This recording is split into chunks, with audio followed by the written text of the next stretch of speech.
Welcome back, adventurers. Now, there's one thing that I like to do with my settings when I'm playing my D&D games, and that is at least what I think takes my settings and makes them a little more three-dimensional, and that's thinking of a setting as a character rather than just a location. So let's break this down and talk about how you can make your cities, your maps, your dungeons feel more alive by just taking into account a handful of simple things. So, first of all, every location has a personality. I mean, just think about it. There's New York and there's Los Angeles. Now, both are massive, well-known cities, but they feel completely different. New York is fast-paced, it's crowded, it's a rising city that reaches for the clouds and it never stops moving. Los Angeles, on the other hand, is sprawling, it's sun-soaked, it's grimy, and it's full of people that are just chasing their dreams. Everybody knows about Los Angeles and wanting to become a Hollywood actor or whatever, right? The same should apply to your D&D locations. They aren't just places, they have personalities, they have moods and reputations just like characters do. Every location has a distinct attitude. A city that thrives on trade and politics might be cunning and fast-moving. It's a place where people will speak in half-truths and deals will happen behind closed doors, right? Think like King's Landing.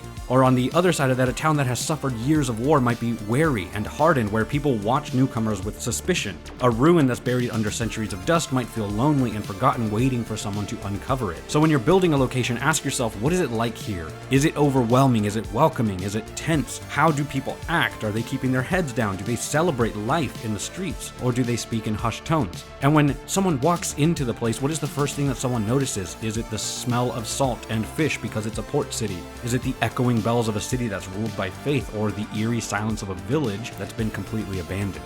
And a lot of that can come down to just trying to describe the location using adjectives that you might use for a player character. So stubborn, harsh, smelly. Or if you want a different vibe, you can try flamboyant, wild, untamable. So consider how a location expresses itself through architecture and the sounds and the smells and its culture, just like a character's body language, and it will change the way you build your cities or your dungeons or whatever. And by thinking of locations as having a personality, you create places that feel more unique rather than interchangeable and forgettable from one location to the next or one session to the next. So give them personalities. Now, number 2 is they also have conflicts. Good characters don't just exist, they have struggles. Right now, each and every person that is watching this video has a life of their own filled with pressures and internal conflicts that shape their actions. Your locations should be the same. A city might be on the verge of a civil war that's caught between factions trying to pull it in different directions. A once thriving town might be dying. Its economy is collapsing because a mine ran dry or some other valuable resource. A fortress, for example, might be trapped between two powerful armies and they're not sure of whether they should fight or surrender, right? So these conflicts don't just exist as background lore, they should shape how the location behaves in the present during your session to session or chapter to chapter or whatever. What I mean is that a city fighting off invaders has its gates locked tight with guards interrogating anybody who enters. And a town that's suffering from famine might have desperate people willing to steal, beg, or deceive travelers. And these are all events and actions that occur because of a conflict, not alongside it. So conflict makes the locations feel active, and it's also the thing that makes us care because it gives the world momentum. And when your locations are in flux like that, players feel like they're stepping into a living world and not just a backdrop.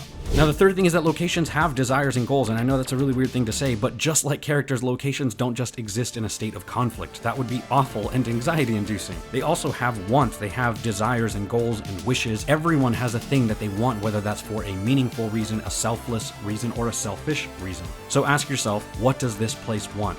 A war-torn kingdom that craves peace, but its leaders see war as necessary for survival or maybe for money and riches is going to be different than a powerful trade city that is seeking dominance, wanting to control more than just commerce. And the thing to see here is that I don't mean all locations are going to have sentience, they're not going to have thoughts, but even their purpose is enough to determine their goals, like a fort or a haunted ruin. These little but tangible goals shape how the location interacts with the world. It creates a sense that the place has agency, like a character that's plotting its next move, and I think that's what makes locations fascinating. So that when players visit or when people are reading about your new locations, they can see the wheels moving, and even just knowing what that setting wants gives you a better understanding of the NPCs you will inevitably add to the location, and it helps you fill in gaps in the lore and thought process for you faster.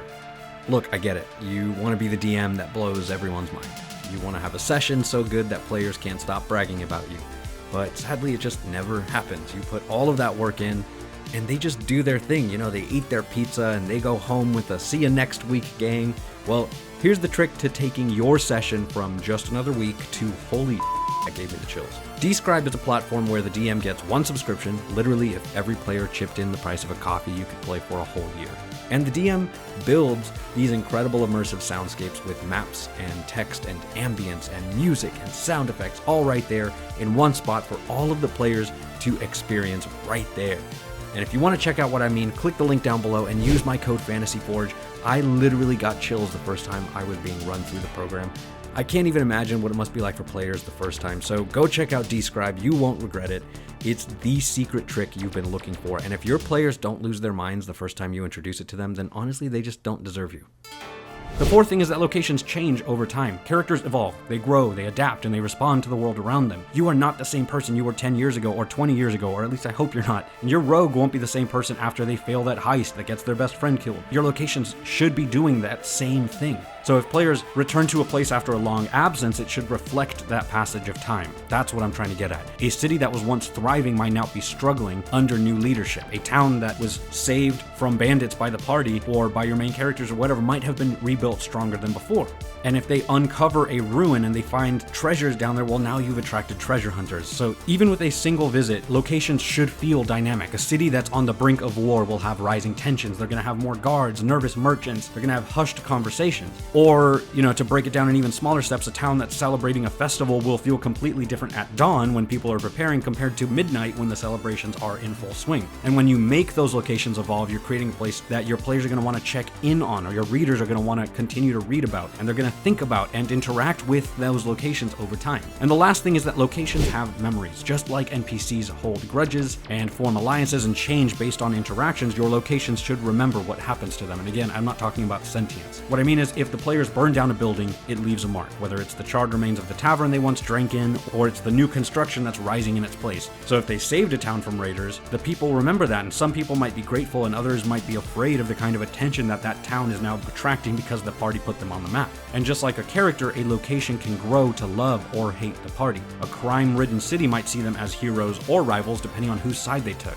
A kingdom that they betrayed might spread their wanted posters. So what I'm trying to get is that locations change based on choices, and that's what makes them stand out. So this is why I always think about my settings like a character, and when thinking about them like a character, it really gives you a different perspective to bring your thoughts out from, rather than just a two-dimensional map like a top-down view in your head, if that makes sense. I give them personality and troubles and tribulations and goals that are motivated by reasons, and I make sure that they not only change with the players, but that they also remember them.